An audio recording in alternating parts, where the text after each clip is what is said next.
2 கொரிந்தியர் அதிகாரம் 6. தேவனுடைய கிருபையை நீங்கள் விருதாவாய்ப் பெறாதபடிக்கு உடன்வேலையாட்களாகிய நாங்கள் உங்களுக்கு புத்தி சொல்லுகிறோம். அனுக்கிரக காலத்திலே நான் உனக்கு செவிகொடுத்து இரட்சணிய நாளிலே உனக்கு உதவி செய்தேன் என்று சொல்லியிருக்கிறாரே. இதோ இப்பொழுதே அனுக்கிரக காலம், இப்பொழுதே இரட்சணிய நாள். இந்த ஊழியம் குற்றப்படாதபடிக்கு நாங்கள் யாதொன்றிலும் இடறல் உண்டாக்காமல் எவ்விதத்தினாலேயும் எங்களை தேவ ஊழியக்காரராக விளங்கப்பண்ணுகிறோம்.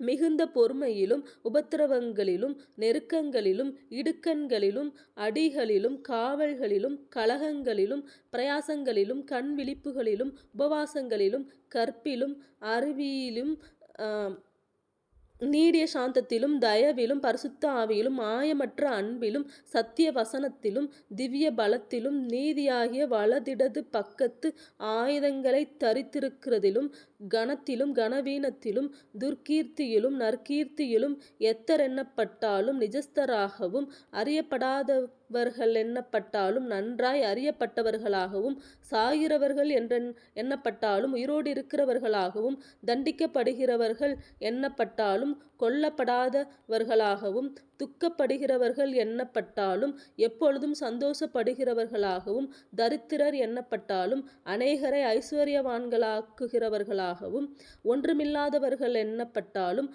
சகலத்தையும் உடையவர்களாகவும் எங்களை விளங்கப்பண்ணுகிறோம். கொரிந்தியரே, எங்கள் வாய் உங்களோடே பேசத் திறந்திருக்கிறது, எங்கள் இருதயம் பூரித்திருக்கிறது. எங்கள் உள்ளம் உங்களைக் குறித்து நெருக்கமடையவில்லை, உங்கள் உள்ளமே எங்களைக் குறித்து நெருக்கமடைந்திருக்கிறது. ஆதலால் அதற்கு பதிலீடாக நீங்களும் பூரிப்பாகுங்கள் என்று பிள்ளைகளுக்கு சொல்லுகிறது போல உங்களுக்கு சொல்லுகிறேன். அந்நிய நுகத்திலே அவிசுவாசிகளுடன் பிணைக்கப்படாதிருப்பீர்களாக. நீதிக்கும் அநீதிக்கும் சம்பந்தமேது? ஒளிக்கும் இருளுக்கும் ஐக்கியமேது? கிறிஸ்துவுக்கும் பேலியாளுக்கும் இசைவேது? அவிசுவாசியுடனே விசுவாசிக்குப் பங்கேது?